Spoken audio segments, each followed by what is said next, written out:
Hey guys, what's going on? This is Clayton from the HOTH, and today we're going to be talking about how to find the best blog post topics that your audience is going to love. So there's a few ways that you can actually investigate these before you ever start writing so you know that your audience is going to love them. Let's get into that right now. Let me hop over to the computer.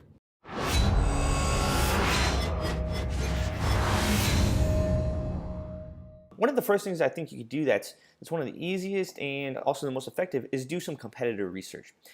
We use a tool called Ahrefs Content Explorer for this, and basically you can just put in the domain name of a competitor right here and it will bring up the top articles for that domain. And you can sort this by a bunch of different stuff, by like amount of traffic they're getting according to Ahrefs data, the total shares, number of Facebook shares, etc. And it'll just basically show you a bunch of really popular articles that are on their site that you can use to either kind of model that topic or use it as an idea generation for your blog post. So again, we have all these top articles here. And what's kind of cool about this is if you find one that you like, not only can you get to see what article it is and how much traffic it's getting, etc.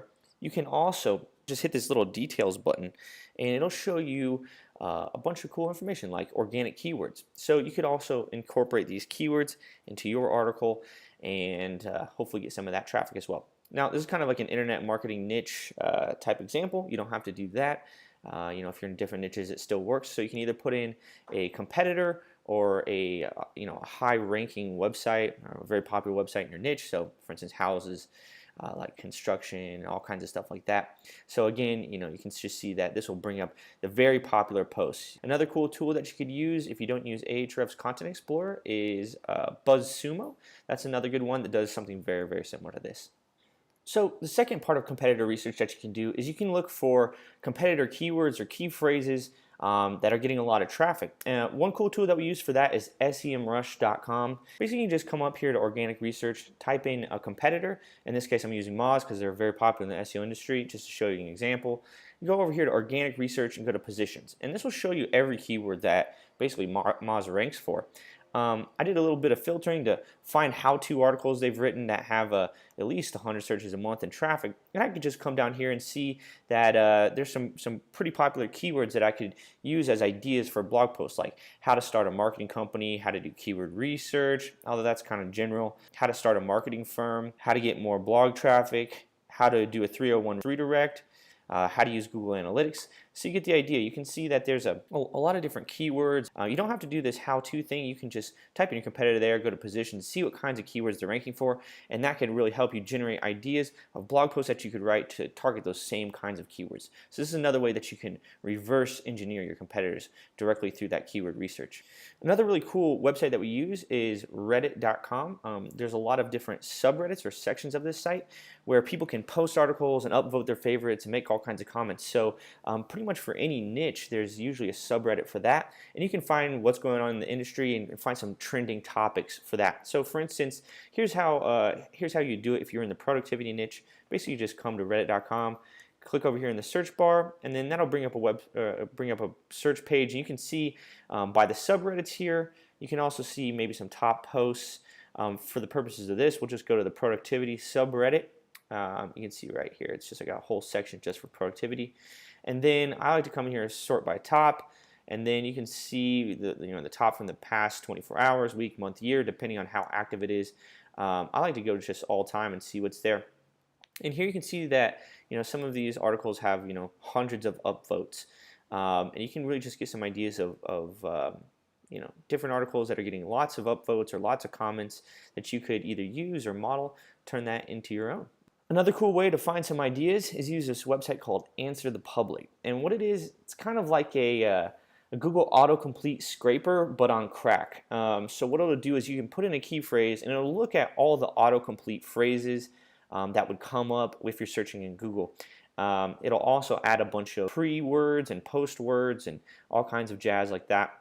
So for instance, if I came in here, you just type in a keyword. So for instance, I'll type in masonry paint and then click the US, and basically this is what's going to come up. So it'll come up with a visualization, and you can just click the data right here, and you can see that it started scraping all kinds of results. So put like where masonry paint, and it'll kind of show you what's coming up in Google autocomplete for that, etc. So you kind of have to dig through here depending on the key phrase.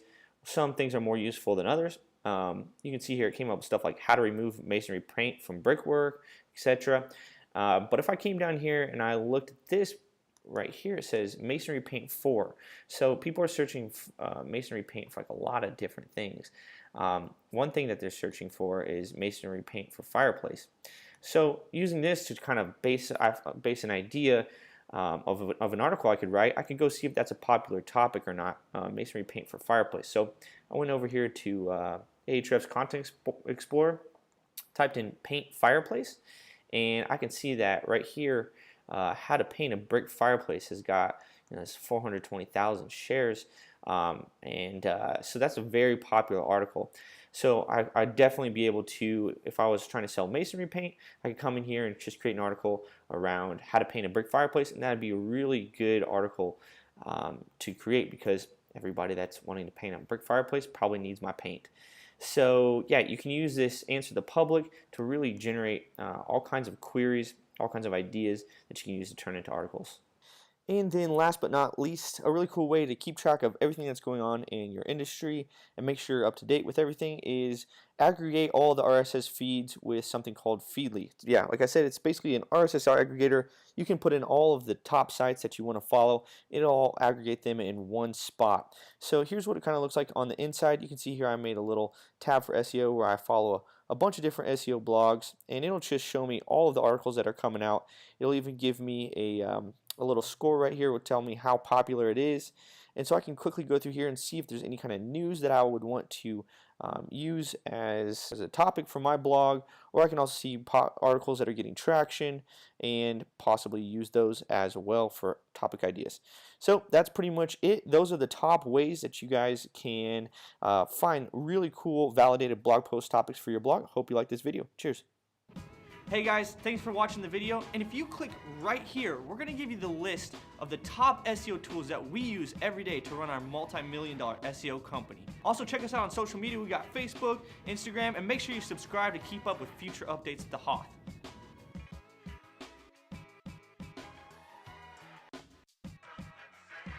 The training videos and the Google updates.